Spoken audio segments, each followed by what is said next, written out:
Hey, good morning, eighth graders. It is Monday morning, about 9:30.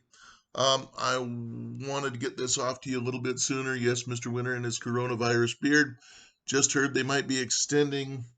The news people were talking about extending um, the lockdown, if you will. No, not lockdown, but anyway, a little bit longer, past the 2nd of May.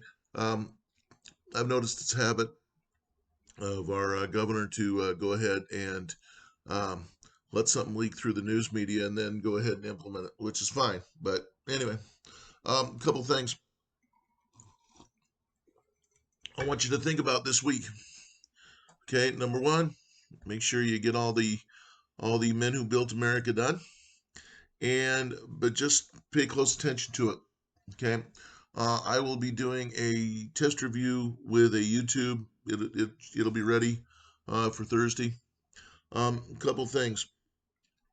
While there's not as much on Henry Ford as I would like, a couple things that I want to bring up to you guys and opportunities.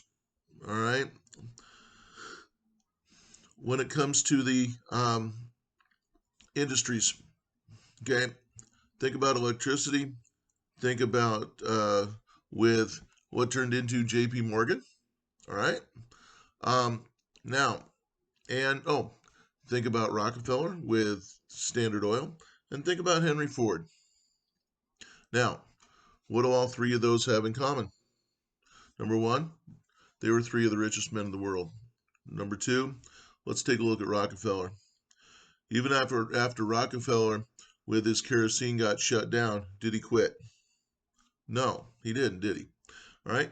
Found another use for something that was getting thrown away, which today we know as gasoline. All right. Now, others, J.P. Morgan. J.P. Morgan, in my opinion, probably the richest man in hell. Okay. Um, he used deception when he uh, when he did electricity. One of the things I wanted to talk about briefly was how did he do it? How did, and this is one of your questions this week, how did J.P. Morgan, as you'll find out, those of you that haven't seen the video sections, but as you go through it, how did J.P. Morgan end up buying out George Westinghouse? Okay, what did he do? All right. And George Westinghouse obviously had taken, for once again, those of you that have already watched this, already been given by Nikola Tesla his patents so they could stay in business.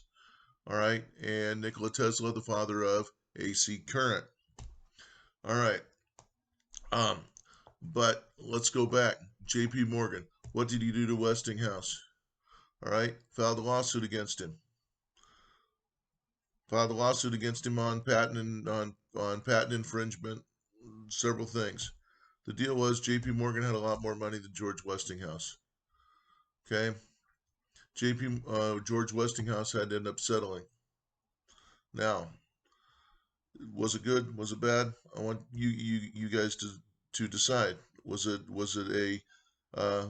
good business practice because he had more money than the other guy? He could put him into a lawsuit that eventually, yeah, the other guy might win, but he would go bankrupt in the process of doing it. Okay, that's something that does it happen today? Yes, tragically. Okay. Um, let's go to uh, once again the end of the week. What kind of industries were spawned as a result of gasoline? What kind of result industries were spawned as a result of Henry Ford coming up with the automobile? All right. I'm sitting here under electric light, but I've got a fan that's going. I've got a computer that's going. Right? When we're talking about electricity, okay, our way of life was changed. So I want you to think about that as we get towards as you get into towards the end of the video series towards the end. I want you to think about um, how your life is impacted by all these things, and I want you to think about this. If I ask you a question like, What does small business have to do with big business? Can you have small business without big business, right? With relation to the model that you've learned. Now, a reminder, guys. Um, a lot of these questions, once again, that I've seen come up. Some of you guys are answering questions that are not in the context of this lesson. As I've talked about a couple, 3 times, things like stock, okay?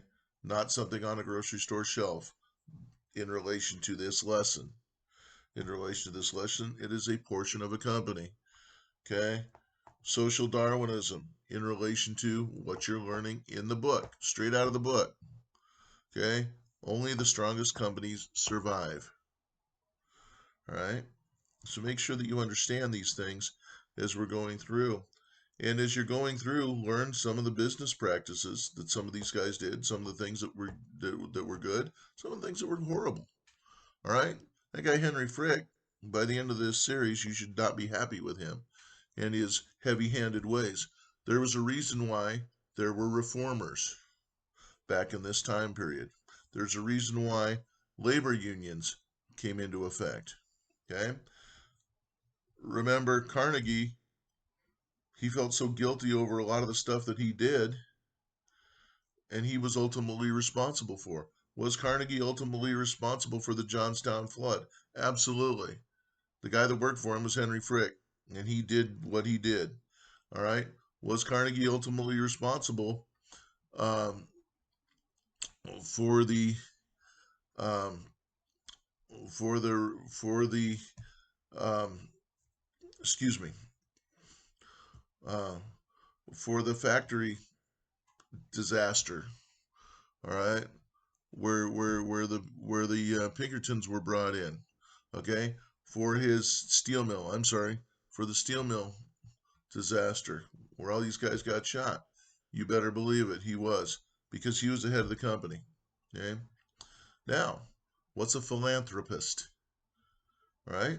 What's a philanthropist? Good question. Okay. Somebody that donates large sums of money for charitable causes. Once J.P. Morgan bought out Andrew Carnegie, and what gets me with that, and once again, you got to watch the videos, guys. I'm giving you this stuff, but you got to watch the videos. All right.